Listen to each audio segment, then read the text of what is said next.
Welcome, Minecrafters, to Medieval Minecraft, episode 54. And in this episode, we are going to have a total blast traveling all over the world with our Elytra. Yes, we're going to be able to fly at night, return by air, not get lost, no arrows, no rockets. This is awesome. But if you're going to travel like this and use your Elytra this much, you should probably get unbreaking on it. And mending would be awesome also. The best way to get mending is to trade with your villager buddies. Well, anyway, I digress.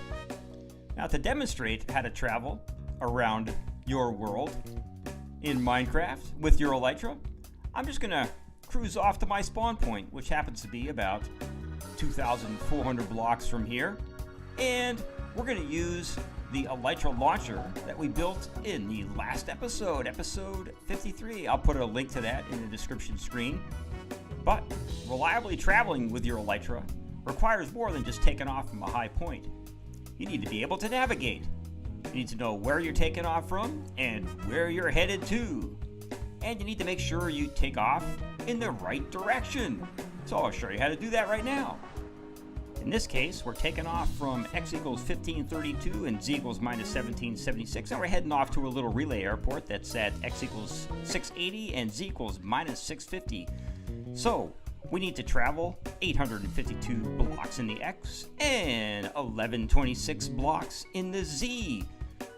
So if we get ourselves facing in the general direction that we want to travel to, and we use that ratio of 852 to 1126, which is approximately 4/5, we can actually set ourselves up and aim directly at our destination point. So this block that I'm standing on right here is set up so that if I go 4 blocks in the x and 5 blocks in the z, I'm facing right at that aiming block straight up there. Stand in the center of this block, aim straight at that one, and I know that I'm facing directly at the point that I want to travel to. So we're ready to take off. Now you only need to do this math once, or you could just come up here and iterate a couple times, throw down a few blocks, take off in the same direction, and see how you go. Now another thing that we're going to use here is beacons. We've set up navigation beacons along the way. I came out here in this world, there's a red navigation beacon right there. I set these red navigation beacons up along the way just to kind of make it so that if I get off course, I can kind of tweak my direction. Isn't this awesome? A use for beacons in Minecraft. That's phenomenal. So I set them up so that they're about 500 blocks apart. This trip that we're making right now out to this little relay airport, oh, there's the second beacon right there. Outstanding, we know we're right on course. This little relay airport out here is about 1,500 blocks away from where we just took off. So we know we're headed over there toward it. We'll put our map away, take a look around. I put a beacon on top of this. It happens to be a flashing green, there it is, and white beacon because that's what civilian airports have. And we're turning final right now for runway 27. We've got a little approach light system going on here, and we just cruise right in here and fly directly into the portal. I put a little wall of water in front of it, and we just made another launcher right there, so we just cruise right across here. This is kind of my little layover terminal. Just jump in this portal right here, and we're back up to another launch point. Now that little relay airport down there and this launch platform up here is pretty centrally located in my world. From here, I can fly back to Emeraldville. I can also cruise out to my end portal and also back to my spawn point.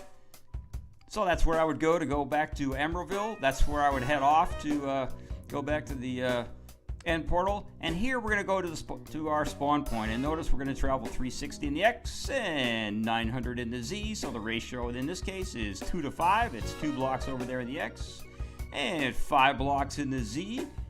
So we just have to stand on this block right now, aim for that one, and we know we're heading right back toward the spawn point. So let's take off. Now this is a relatively short flight here, so I don't have any beacons set up. And when you're going back to your spawn point, you can use your compass. Notice how we're aiming right toward where the compass is pointing. But sometimes I've come in so fast that maybe the chunk doesn't load. I have blown right by my spawn point and had the compass direct me to the 0x0z location in my world, so compasses are not all that reliable when you're doing this. But you can use them to give you a general direction of where to go when you're far away from your spawn point.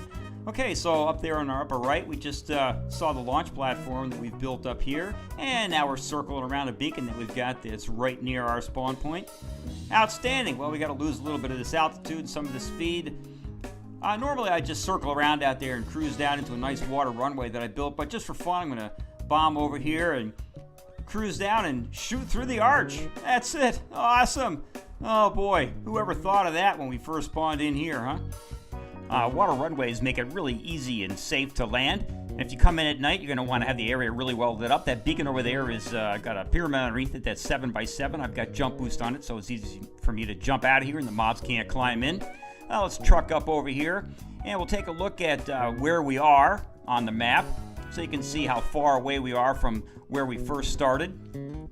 So I think we were at 1532 and minus 1776, and here we are right now at 188 and 270. So you can see we've traveled, geez, well over 2,400 blocks, I believe, in this direction. Now, usually when I come out here, I plan to hang out for a while.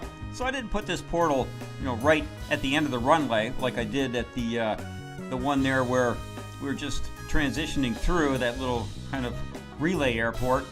But you do need to make sure that your portal is secure, and the way that I did that is by making this one so that it's a block and a half tall to get into it. I'm using the jump boost on that beacon to get in here, so the mobs and stuff won't come into my portal.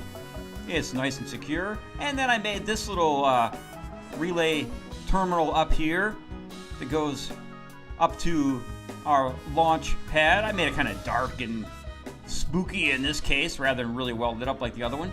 So here we are up on top of that launch pad. Notice we could cruise from here off to the end, or if I stand on this block here and head off that way, we're gonna go back to our little relay airport. Now, of course, we could extend our glide range by shooting ourselves with arrows from a bow that's got a punch enchantment on it. But I didn't want to carry around an extra bow or an extra stack of arrows. And I only had to set up one relay airport here. It's pretty centrally located in my world. I find it only takes me, less than 30 seconds to transition through this thing, so it's not really wasting a lot of time. I kind of like this landing and taking off anyway. It's been a lot of fun. It's really cool that it's getting dark here. You can see what it's like to fly at night. There's our flashing white and green beacon there on top of our airport. I had a blast building this thing. I'm a pilot, so I kind of made it look like a real and function like a real airport. It's kind of cool. So we're just going to land right here with our little approach light system. I'll probably do another video on just this airport because it's got a lot of redstone and everything in it. It's kind of you don't need to go this nuts, obviously, with a relay airport. You just need to put down a good, safe place to land and have a nether portal right nearby that you can quickly jump into. So we're going to go back up to the launch platform. It's located right above this thing. Now, like every other tool in the game, an Elytra only has so many uses. Elytras have about 432 uses, where one use is defined as 1 second of flying. So that means that you only get about just over 7 minutes of airtime on an unenchanted Elytra. So you're definitely going to want to, like I said earlier, put unbreaking on it. But you can also repair your Elytra with leather and an anvil. Or if you've got mending on your Elytra and you're wearing it when you're collecting XP, it will automatically repair. Now notice when I'm doing all this flying, I'm just keeping the X slightly below the horizon. I found that was one of the best glide ratios. You can try to perfect the 40 degree down and 40 degree up, but boy, I found that really hard to do on the Xbox. Now, when I came out to make these navigation beacons that are way out here, in addition to the iron and the beacon and the colored glass that I brought, I also brought a couple of potions of underwater breathing, because some of the beacons had to be built way out in some deep oceans. Well, here we are, coming back in Emeraldville where we started this video. Now, this video did take me an extra week to make because there was a bit of a glitch. The nether portals were not linking up correctly in Minecraft, but Mojang has mostly fixed that with the TU50 update. Occasionally that does happen, and when it does, you just have to exit the game and restart it. You don't have to get totally out of Minecraft or shut down your Xbox. Just exit and restart, and that will take care of the glitch, and the nether portals will link back up correctly again. Yeah, even though that problem is very rare now, I'll bet Mojang is working on a permanent fix for that, and they'll probably have a patch in the very near future. But wow, aren't these Elytras totally awesome? What a phenomenal way to travel in Minecraft. Yes, you know what? I haven't used a rail system in quite a long time. Now that we've got these things and we can launch and reliably and repeatedly travel all over the world, this is definitely the way to go. Absolutely outstanding. Well, I hope you enjoyed this video. This is Sir Kelvin of the Arch, and I'm signing out.